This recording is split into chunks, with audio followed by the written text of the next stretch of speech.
Good morning, True Crime family. Huge breaking news to start your Saturday. Sean Diddy Combs has been found guilty on significant charges in his sex trafficking trial.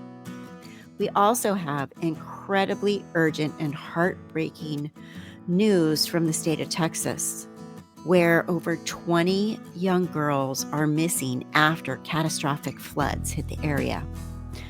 Plus, a powerful story of justice as a 42-year-old cold case tied to a past 4th of July has finally been solved. And fascinating new clues are emerging in the iconic D.B. Cooper mystery. You know about D.B. Cooper, right? The hijacking that was never solved. So let's get right into your daily crime headlines. I'm Kathy Brooks. Welcome to Left Undone, Incomplete Investigation.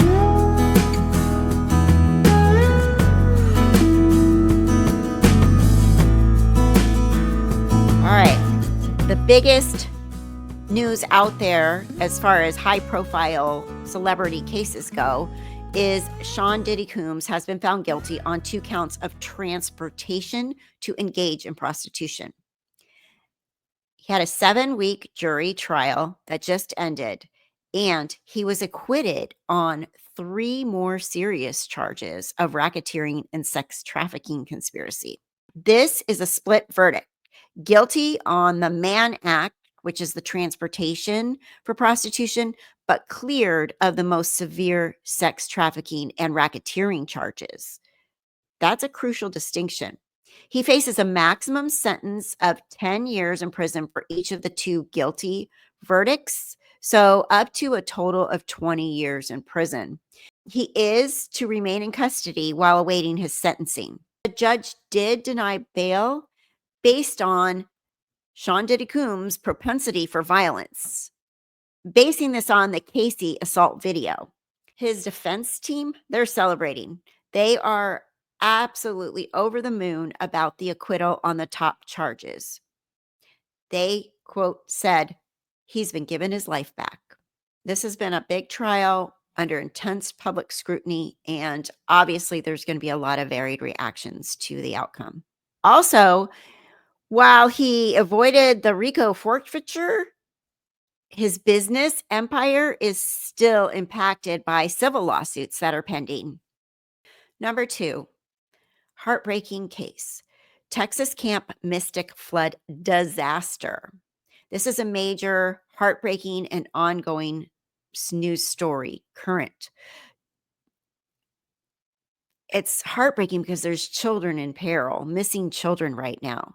At least 24 people are confirmed dead, and more than 20 children are still missing from Camp Mystic in Texas. It's an all-girls summer camp near the Guadalupe River in Hunt, Texas. There was catastrophic flash flooding. Overnight, the death toll has increased.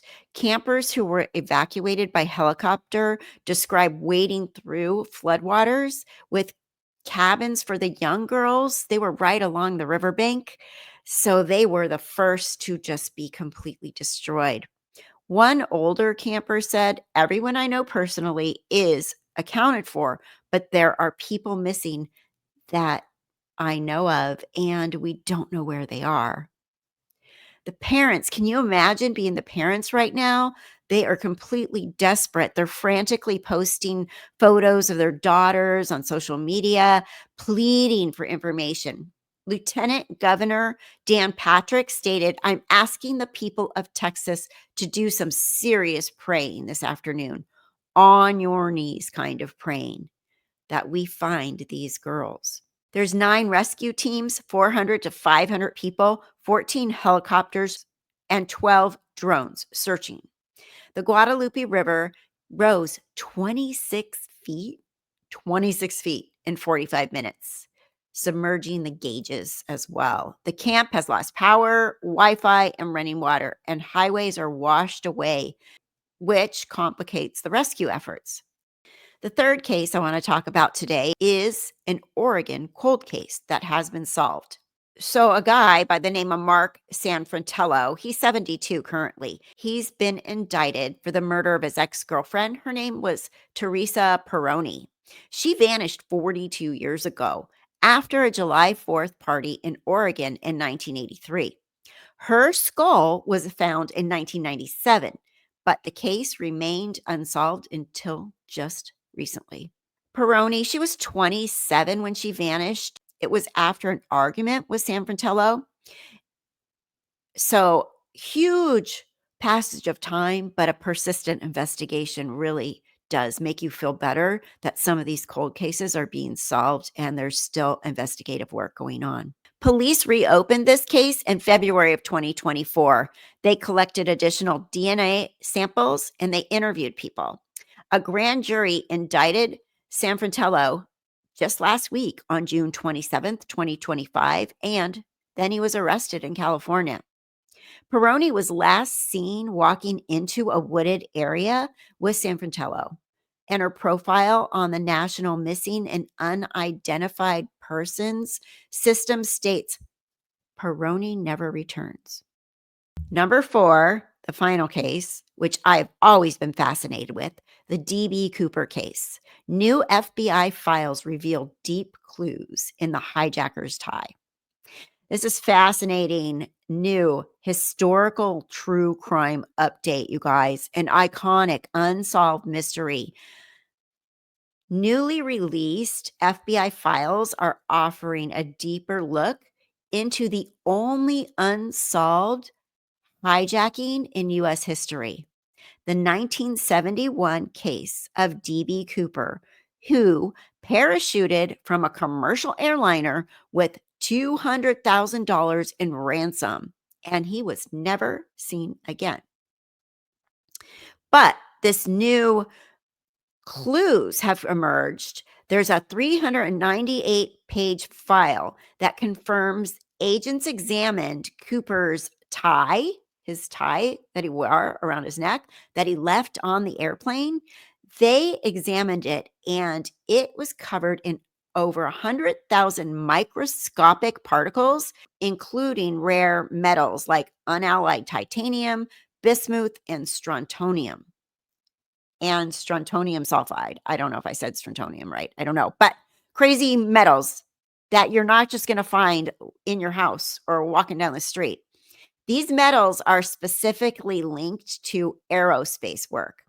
So this strongly suggests that Cooper might have worked in that industry, like Boeing.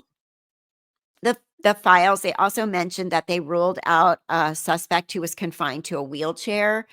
The FBI quickly ruled out that person. Despite these new clues, Cooper's identity and fate remain unknown. I would love to find out. Love to find out the answer to this one. It has been a mystery for basically my entire life. All right. Well, that's your Saturday, July 5th update at Left Undone Incomplete Investigations. If you're new here, please consider subscribing and ring the bell for notifications so you know when I drop these videos, as well as my weekend deep dives. Got a new one coming up for you this weekend that I'm working on now. So thank you, everyone. I'm Kathy with Left Undone Incomplete Investigations. Please stay safe and stay well, everyone. My name is Kathy Brooks. I will see you soon. Bye-bye.